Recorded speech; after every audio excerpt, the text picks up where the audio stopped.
السلام عليكم ورحمة الله وبركاته. ازيكم حبايبي؟ عاملين ايه؟ يا رب دايما تكونوا بألف خير. النهاردة فيديو جديد، وصفة جديدة من مطبخ عبير. النهاردة زي ما انتم شايفين كده بقى الأكلة المحببة إلى قلبي بجد والله. النهارده هنعمل مع بعض السمك المقلي، وهقول لك ازاي ما يشربش زيت معاكي نهائي خالص، لان الكل بيشتكي من ايه؟ ان السمك بيشرب زيت. النهارده هقول لك على طريقه تخليه السمك ما يشربش الزيت خالص معاكي. اول حاجه معانا ايه؟ معانا بقى كيلو ونص او كيلو وربع سمك زي ما انت عاوزه، يعني حسب افراد الاسره. ومعانا ايه؟ معانا توم طبعا اهم حاجه عندنا، ومعانا ليمون، ومعانا فلفل للدقه بتاعتنا، والبهارات بتاعتنا انا بحط الحاجات دي، ما بشتريش بهارات سمك من بره. معايا كمون، بابريكا، معانا كزبره، معانا توم باودر وملح وشويه فلفل اسمر صغيرين. مش عايزه تحطيه مفيش مشكله.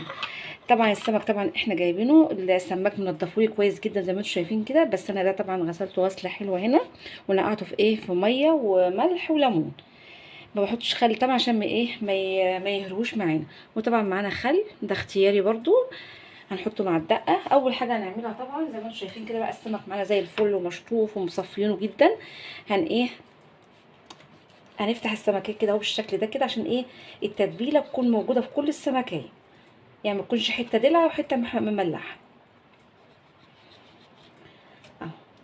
انا طبعا امبارح كنت تعبانه جدا، فبعت جبت سمك.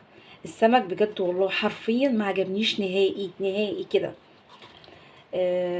جبته طبعا شويته عند الراجل بتاع السمك، بس ما دخلش دماغي. فالنهارده طبعا انا ما استمتعش بالسمك امبارح، فقلت ايه؟ لازم اجيب سمك النهارده واعمله ايه؟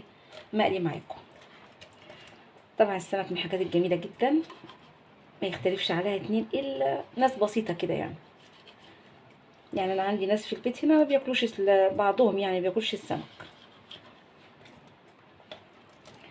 ايه؟ تمسكي السمكيه بالشكل ده كده، بس خلي بالك طبعا اهو، ونفتحها كده اهو زي ما قلت لكم بالجناب كلها كده اهو. زي ما انتم شايفين البنات المبتدئه اللي لسه بتتعلم تعمل السمك، هشطف ايدي بقى وارجع تاني نعمل ايه؟ الخلطه الجباره بتاعتنا. هنا بقى زي ما قلت لكم ايه، خلصنا من السمك خلاص. هنعمل ايه؟ هنعمل الدقه بتاعتنا بتاعت السمك. اعمليها بالطريقه دي جميله جدا. طبعا لو عندك خضره، انا عندي بس مش لاقياها، يعني مش عايزه ادور بمعنى اصح. لو عندك خضره برضو حطي ايه؟ يعني عودين كزبره كده في الخلطه بتاعتنا دي. هنجيب بقى ايه؟ التوم بتاعنا ونقطعه كده بالشكل ده كده، لان هو يتضرب كويس جدا في ايه؟ في الكب. وهننزل بالفصوص التوم بتاعتنا، وهننزل بقى بالبهارات. نجيب بس معلقه. ننزل بقى البهارات بتاعتنا زي ما قلت لكم: كمون، كزبره، بابريكا، ملح، توم باودر. خلطه بجد والله مميزه جدا لتمليح السمك. هننزل بقى بمعلقه خل عشان ايه؟ يساعد في ضرب المكونات دي مع بعض، وعصير ليمون. بس هي دي مكوناتنا كلها ايه لتتبيله السمك بتاعنا. هنعصر بقى ايه؟ الليمون بتاعنا كده على ايه؟ على الخلطه بتاعتنا الجباره اللي انتوا شايفينها دي كده بالشكل ده كده.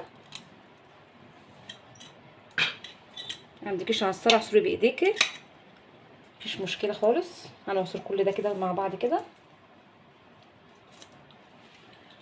وبعدين ايه؟ هنضربهم ضربه جامده جدا في الكبه بتاعتنا. هضربهم بقى وارجع لكم تاني عشان صوت الكبه.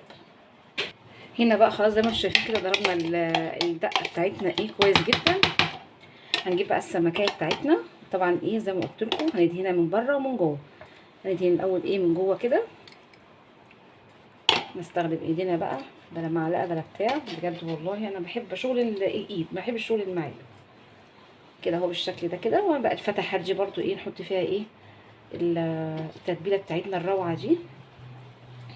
ومن بره كده ايه؟ نعمل لها مساج كده بالايه؟ بالتتبيله. تاكلي بقى حته سمكه كده بجد بجد والله ملهاش حل، يعني تبقى مطعمه من جوه ومن بره اهو بالشكل ده كده. نحط في الراس لان انا بحب اكل الراس، امصمصها يعني مش هاكلها.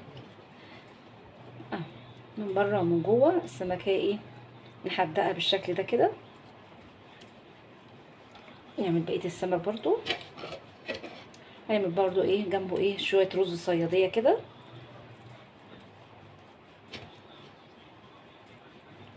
كده اهوت فتحات برضو اللي قلت لكم عليها دي مهمه جدا انك تحطي ايه فيها التتبيله. نفتحها كده وندخل ايه التتبيله بتاعتنا كده زي ما انتم شايفين. برضو ايه نعمل لها ايه مساج من بره كده. كده فاضل واحده اهي. طبعا الكميه اللي انت عاوزاها زي ما قلت لكم، مش باقيلكم بكميه معينه، على قد افراد الاسره بالظبط. يعني هو كل واحد سمكيه حلوه جدا، لان السمكيه بسم الله ما شاء الله زي ما انتم شايفين كده حلوه وكبيره. كده اهو بالشكل ده كده. هنسيب بقى ايه السمك ده في التتبيله لمده ساعه عشان ياخد ويدي من التتبيله، يعني ياخد من طعم التتبيله. وهرجع لكم تاني ونشوف هنقليه ازاي مع بعض. وبقى نعمل ايه شويه الرز بتاع السمك. بجد والله هتعمل يعني هتشوفيه النهارده بجد والله هتعمليه على طول بالطريقه الجميله اللي انا هعملها.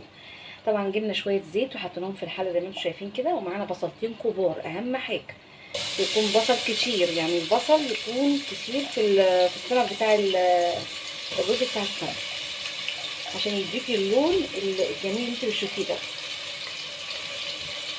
ننزل بقى ايه بالبصل كله كده زي ما انتم شايفين، بصلتين كده حلوين هنحمرهم. وفي بقى ايه في حاجه تانية هنحطها عليه برضو اضافه تانية، بس لما البصل ايه يخش على التحمير معانا اهم حاجه. خلاص زي ما انتم شايفين كده البصله بتاعتنا احمرت خلاص. هننزل بايه معلقه الدقه اللي احنا عاملينها للسمك. بجد والله بتودي الرز في حته تانية خالص، بتديله طعم رهيب. طبعا بننزلها في الاخر عشان الثوم ما يتحرقش مننا. هنوطي بس البوتاجاز كده عشان ايه الثوم ما يتحرقش مننا. لازم تعملي لون البصله بالشكل ده كده، ما تكونش فاتحه، خلي الرز معاكي فاتح جدا. طبعا في ناس بيعملوه ابيض، بس انا ولادي ما بيحبوش كده. انا بحب يعني بنحبه بالبصل.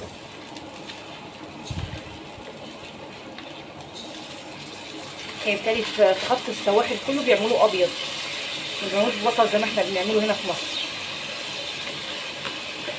هننزل الرز كده كله بالشكل ده كده. طبعا الرز بتاعنا منقيينه وغسلينه كويس جدا، وبنسخن ميه. لو مفيش ميه هتحطي ميه من الحنفيه عادي مفيش مشكله، بس انا بحب ايه احط ميه سخنه. وهننزل بايه بمعلقه كمون. طبعا الكمون النهارده في الوصفه بتاعتنا اساسي جدا. هنقلب بقى المكونات دي كلها كويس جدا ونشوح الرز كويس جدا. ممكن طبعا تضيفي حاجه تانية كمان، ممكن تحطي معلقه كركم، بيبقى طعمه جميل جدا. بس انا ايه اكتفيت بالبصل والكمون. طبعا ايه هنحط ملح. طبعا نجيب الملح، هننزل بقى ايه بمعلقه ملح، وبعد كده نشوف ايه هنعوز ملح تاني ولا لا. اهم حاجه ما تحطيش ملح زياده، نحطي نص معلقه وبعد كده لما بتعوزي بتحطي تاني. هنقلب بقى كل ده مع بعض كده بالشكل ده زي ما انتم شايفين كده. وهنجيب بقى الميه السخنه بتاعتنا وننزل عليه. طبعا كوبايه الرز المصري بتاخد ايه كوبايه وربع ميه، والبسمتي طبعا زي ما انتم عارفين بياخد كوبايتين ميه. كوبايه رز كوبايتين ميه عليه. هنقلب كل ده مع بعض بالشكل ده كده لازم يتشوح كويس جدا. اهم حاجه عايزه رز مفلفل تشوحيه كويس جدا، اهم حاجه اهو بالشكل ده كده لحد ما الميه بتاعتنا تغلي. وبعد كده ايه نعمل السمك عشان يبقى سخن كده. اما نيجي نغرف الرز يبقى ايه السمك معانا ايه سخن. نجيب بقى الميه بتاعتنا. تعالوا بقى نحط ايه الميه السخنه بتاعتنا. انا بحب اعاير بالكوبايه.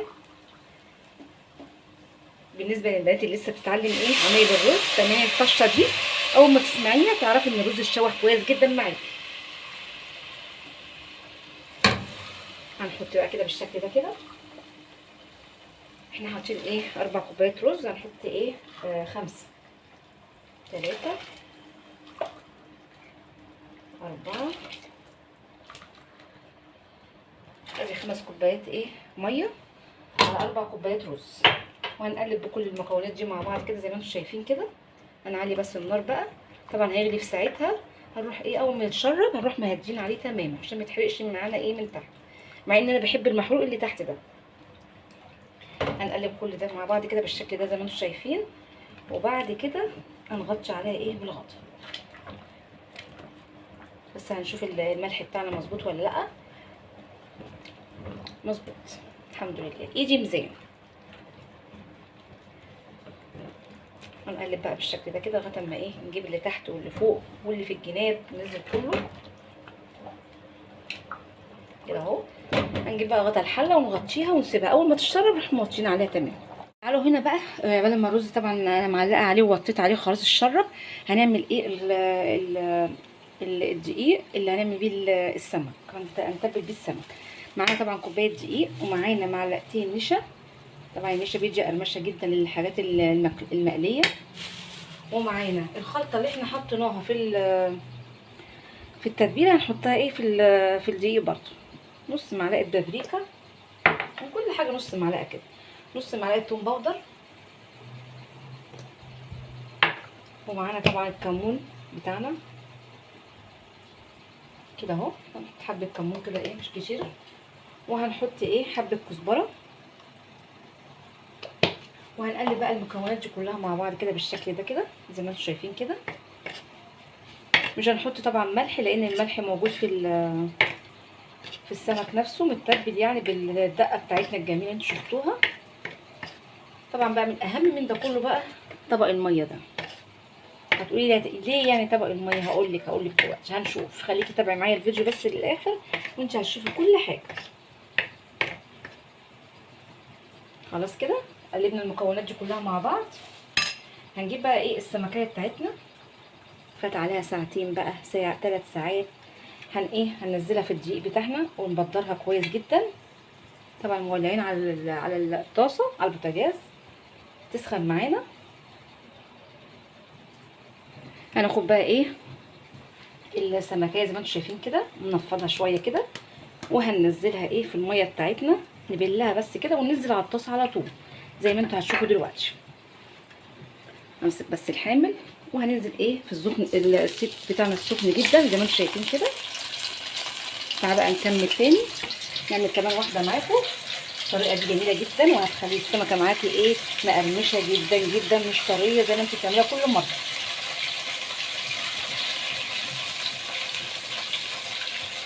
هننفضها برده كده من دقيق وهننزلها في الميه نقلبها تقلبتين كده. وبعدين هنروح على البوتاجاز بتاعنا نحط السمك ايه خلف خلاف زي ما انتم شايفين كده. معلش بقى انا بصور بايد وبتبل بايد. اول ما السمك ياخد لون من تحت هنقلبه على الوش التاني وبعد كده نطلعه فين في مصفى زي دي بالظبط كده. اهم حاجه ما تحطهاش على المناديل لان المناديل طبعا بتطري السمكه معاكي وبتبقى طريه ما بتبقاش حلوه. مصفى زي دي كده وهتنزل الزيت اللي فيه.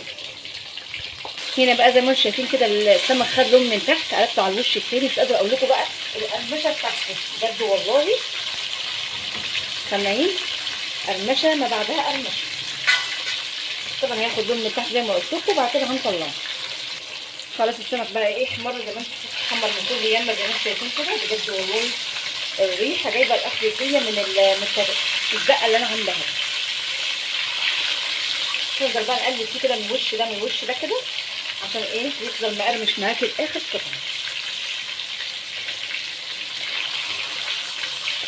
وبعد كده هنطلعه بقى في طبق قصدي في المصفى زي ما انا قلت لكم المصفى بتاعتنا. بس اهم حاجه نصفيه كويس جدا من الزيت. نحطه في المصفى ننزل ايه الزيت الباقي يعني جوه بالشكل ده كده. هكمل بقى بقيه الكميه بالشكل ده كده وارجع لكم تاني.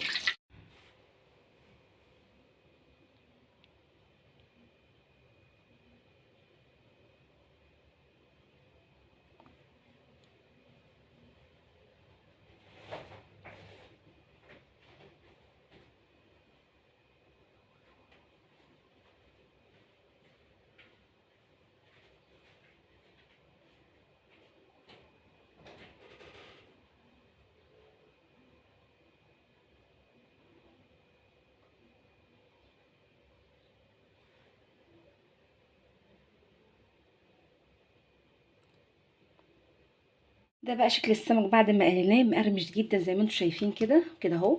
اهو مقرمش جدا، مستوي كويس جدا من كل الجهات. طبعا عملنا معاه زي ما انتم شايفين كده الرز بتاعنا اللي هو رز الصياديه، وعملنا طبعا ايه حبه سلطه معاه. طبعا بقى ايه، لو عجبكم الفيديو متنسوش بقى اللايك والشير، الاشتراك في القناه عشان يوصلوك كل جديد. والسلام عليكم ورحمه الله وبركاته.